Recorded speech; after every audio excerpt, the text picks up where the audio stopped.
Bismillahirrahmanirrahim. Assalamualaikum warahmatullahi wabarakatuh. Kembali lagi di channel Pena Pencari Hikmah.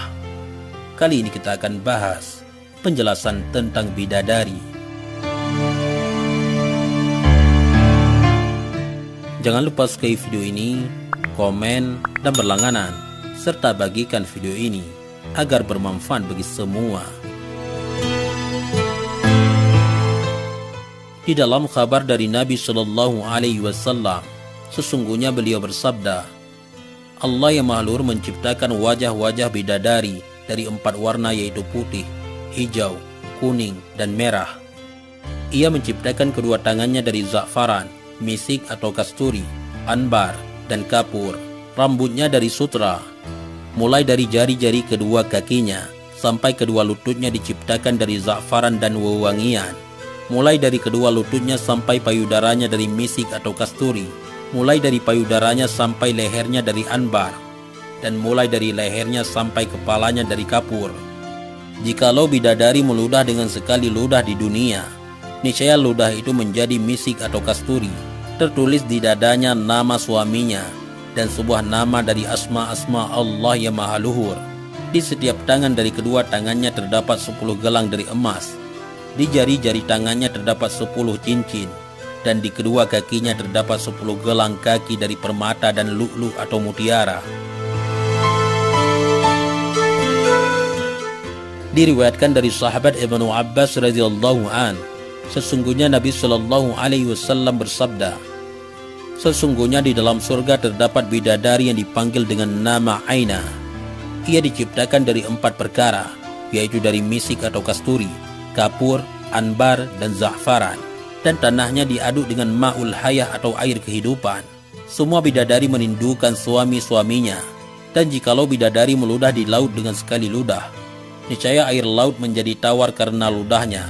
Tertulis di atas dadanya atau di bawah leher, Man ahabba ayyakuna lahu misli faya'mal bi ta'ati rabbih. Barang siapa menginginkan agar bidadari sepertiku menjadi miliknya, maka hendaklah ia melakukan amal dengan penuh ketaatan kepada Tuhannya.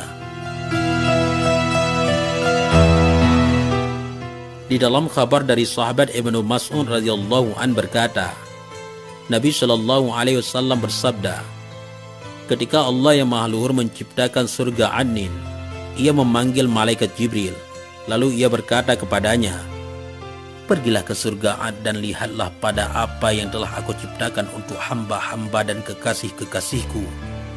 Lalu malaikat Jibril pergi dan mengelilingi surga itu. Lalu muncullah seorang gadis dari golongan bidadari, atau muncul dari sebagian istana itu. Gadis itu pun tersenyum kepada malaikat Jibril. Lalu bersinarlah surga Adnin, karena sinar gigi serinya sedangkan malaikat Jibril bersujud. Ia menyangka bahwa sinar itu dari cahaya Tuhan kemuliaan. Lalu gadis itu menyeru kepada malaikat Jibril, wahai yang dipercaya Allah, angkatlah kepalamu. Malaikat Jibril pun mengangkat kepalanya, lalu memandang pada gadis itu sembari berkata, Maha suci zat yang telah menciptakanmu. Lalu gadis itu bertanya, wahai yang dipercaya Allah, apakah kamu tahu untuk siapa aku diciptakan? Malaikat Jibril menjawab, tidak. Gadis itu berkata, sesungguhnya Allah menciptakan aku untuk orang yang lebih mementingkan ridha Allah yang Maha Luhur di atas hawa nafsunya. Berdasarkan kisah ini, telah datang di dalam kabar, sesungguhnya Nabi Shallallahu Alaihi Wasallam bersabda, aku melihat di dalam surga ada para malaikat yang membangun istana-istana, bata dari perak dan bata lainnya dari emas. Maka bangunan mereka seperti itu. Lalu ketika mereka berhenti membangun, aku bertanya, mengapa kalian berhenti membangun? Mereka menjawab, nafkah atau bahan kami telah sempurna habis. Aku bertanya, apa nafkah atau bahan kalian? Mereka menjawab, zikir kepada Allah. Karena sesungguhnya pemilik istana sedang berzikir kepada Allah yang Maha Luhur. Ketika ia berhenti dari zikir kepada Allah, maka kami pun berhenti membangunnya. Di dalam kabar, tiada hamba yang berpuasa di bulan Ramadan kecuali Allah mengawinkan dengan istri dari golongan bidadari dalam sebuah tenda dari dur atau mutiara putih yang megah. Sebagaimana Allah yang Maha Luhur berfirman, Hurum maksuratun fil khiyam, bidadari-bidadari yang jelita putih bersih dipingit di dalam rumah. Maksudnya adalah bidadari-bidadari yang terpelihara atau dipingit dan tertutup di dalam tenda atau rumah.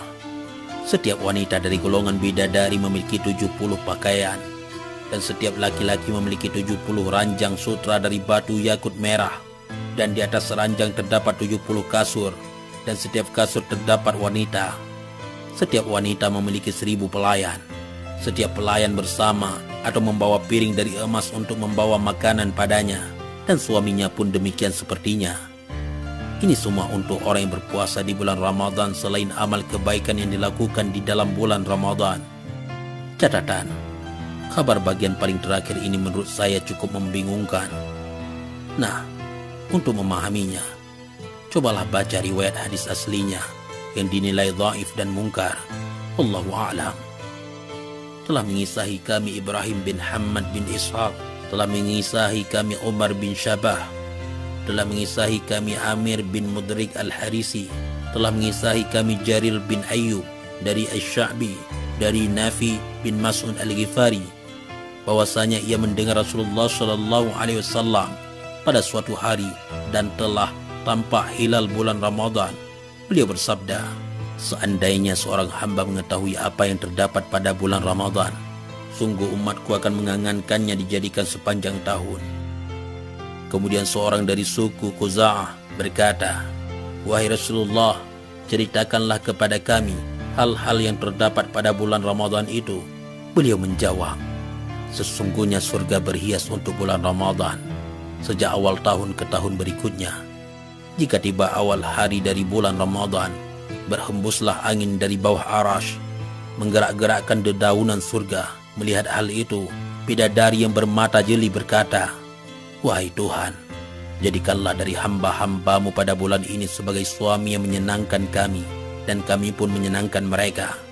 Beliau bersabda, tidaklah seorang hamba berpuasa Ramadan kecuali akan dinikahkan dengan bidadari yang bermata jeli dalam tenda mutiara yang megah sebagaimana disifatkan Allah Azza wa Jalla. Bidadari-bidadari yang dipelihara di dalam kemah-kemah. Setiap orang dari mereka mempunyai 70 pakaian yang berbeda satu sama lain, dan diberi 70 wewangian yang berbeda satu sama lain. Setiap orang dari mereka 70 tempat tidur dari yakut merah yang dijalin dengan mutiara.